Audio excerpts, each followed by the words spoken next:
2,000 years ago, people had no banks, no crypto, no stock market. But they still worried about the same things that we do today and had the same questions on greed, debt, and money. Here are 10 money lessons from ancient philosophers that are more relevant today than ever. Watch till the end of the video because the last lesson will completely flip your idea of wealth upside down. The first lesson is from Socrates. Know thyself before you spend. Socrates never wrote any books, but his idea was simple: asking hard questions. His most famous advice was know thyself. Now imagine this. You walk into a car showroom. You see a shiny new car, a new model with great features. You don't need it, but something inside you whispers, if I buy this, people will respect me more. So you make the decision to buy in an instant and later regret it. That's exactly what Socrates warned against. Most money problems don't come from the lack of money. They come from the lack of self-awareness. So next time you want to buy something, don't ask, can I afford it? Ask yourself, why do I want it? Is it to solve a real problem, or is it to fill a hole inside of me? Your wealth is directly proportional to your self-awareness. How much you know yourself. The better you know yourself, the more likely that you will be wealthy. Socrates would say, unless you examine your own desires, money will always control you instead of you controlling it. The second lesson is from Aristotle. Money is a tool, not the goal. Aristotle believed that money was never the destination. It's just a tool to help us live a good life, a life of virtue, balance, and happiness. Fast forward to today. How many people are stuck in 14-hour workdays, grinding endlessly, sacrificing family, health, and happiness, all to chase bigger houses, fancier cars, and higher salaries? Then one day, they wake up rich but empty. Your happiness will grow as you have more money, but only up to a certain point. But beyond that, your happiness will plateau or decline because money is just a tool and not the goal. Ask yourself, what is money really buying me? Is it buying me time with loved ones? Is it buying me the freedom to pursue my passions? Or is it buying me more chains disguised as luxury? Aristotle would say, the man who makes wealth his goal lives for the means, not the end goal. The ultimate goal isn't to have money. It's to use money to craft a meaningful life. Before we look at the next one on the list, please take a moment to subscribe for more stories on the future of financial freedom, career growth, and happiness. The third lesson is from Epictetus. Control what you can and forget the rest. Epictetus was born a slave with nothing, yet he became one of the greatest Stoic teachers. His wisdom: don't stress over what you cannot control. Think of the modern world. Markets crash, inflation rises, AI takes jobs, governments change policies overnight. People panic, stress, argue, and lose sleep. Epictetus would say, you have power over your mind, not over external events. Don't stress over what you cannot control. Control what you can. Wealth is directly proportional to your internal control. The more you control what you can internally and in your life, the more wealthy you're likely to be. That means you cannot control the stock market, but you can control how much you invest every month. You can't control layoffs, but you can control how much you learn and how much you adapt. Imagine your financial life as a boat in a storm. The waves are outside events. You can't stop them. But the sails and the rudder, that's your spending, your habits, and your mindset. And that's where the control lies. Focus there, and you'll be calmer, richer, and freer than most billionaires. Lesson number 4 is from Confucius. Wealth without virtue is poverty. Confucius lived in a time of corruption, when greedy rulers and officials destroyed families for power. Today we see the same things. Scams that wipe out life savings, businesses cheating workers, influencers flashing fake luxury.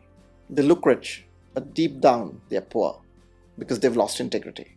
Pause and think for a moment. What good is a fat bank account if you can't look yourself in the mirror?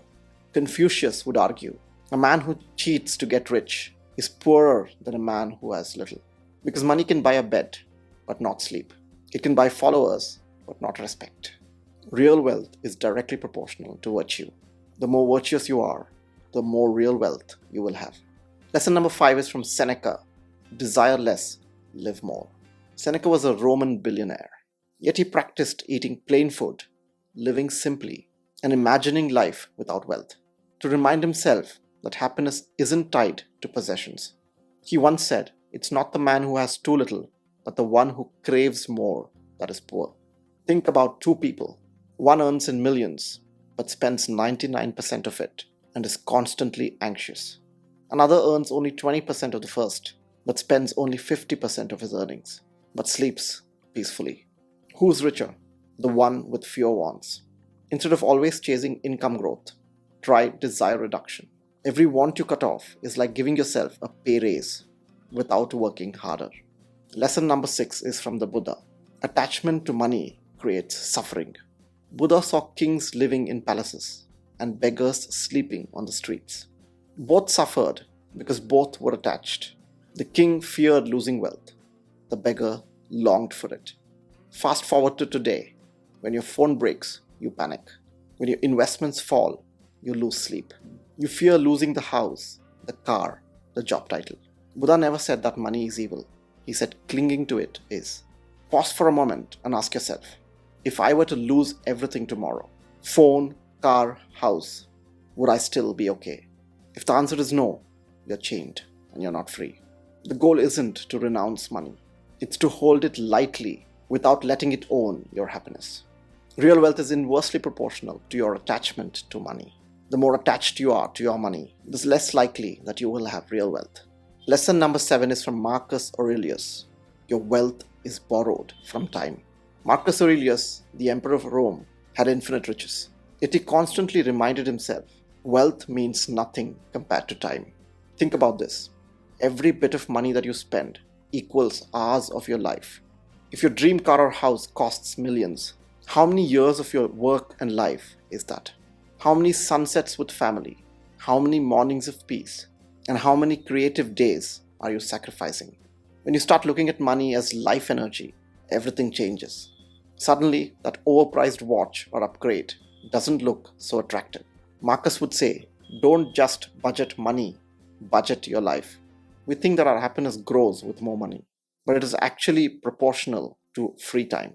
The more free time you have, the happier you will be. Lesson number 8 is from Lao Tzu.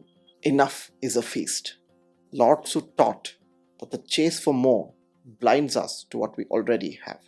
In the modern world, a millionaire looks at a billionaire with envy. A man with 2 houses dreams of 3.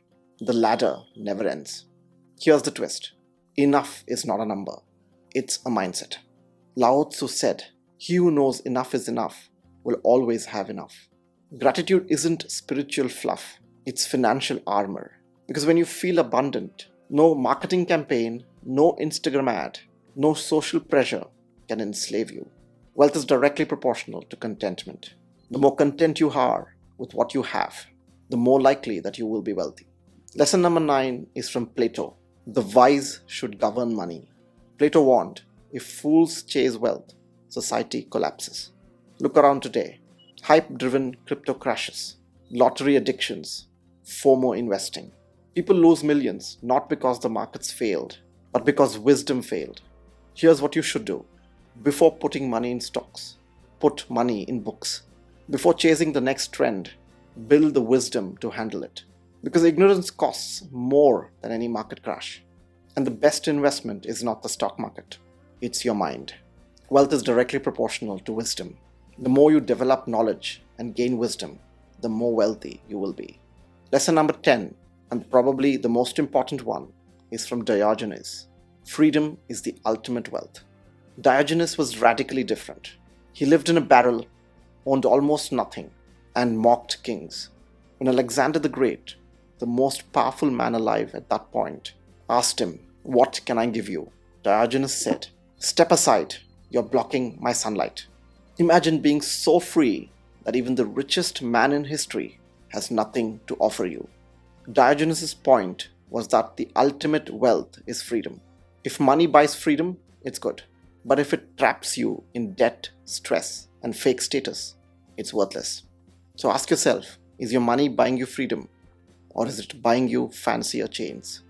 Hit subscribe, and if you want to understand the 6 steps to achieving financial freedom, watch this video.